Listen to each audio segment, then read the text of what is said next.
Kyron, that was a match which showed a lot of your strengths and qualities. Ding led 3-0, and then how important were frames 4 to 6?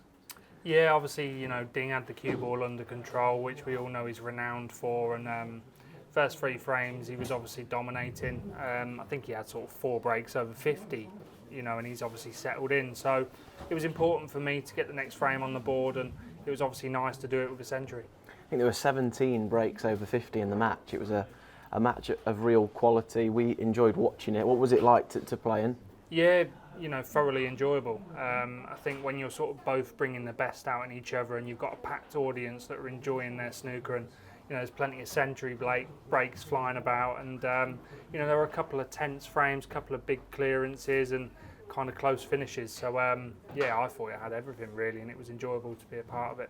Ding was a little bit angry after the match, and I think that probably was to do with the manner in which it finished, frustrating for him, but also it probably reflects just how much this place means to even guys that have been coming here for a long, long time.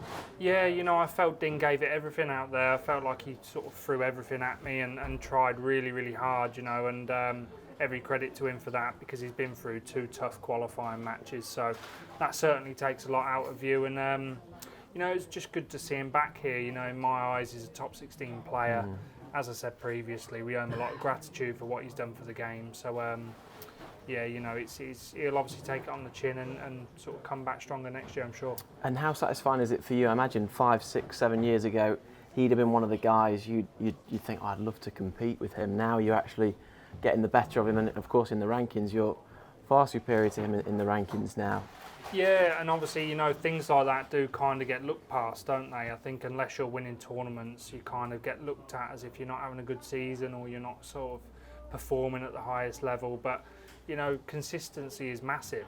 And, as I've sort of mentioned before, if you keep knocking on the door, that door is going to open. We know you bring a lot of consistency, also lots of belief. I think people genuinely feel that you genuinely believe that you can win this event. You've obviously been very close before. Yeah, every single year I come here, I get a buzz as soon as I walk through the door, and I always fancy the job. It's just this place brings out the best in me. I think it suits me as a person, it suits my character, and when you enjoy playing in an environment like this, it's only going to bring the best out in you.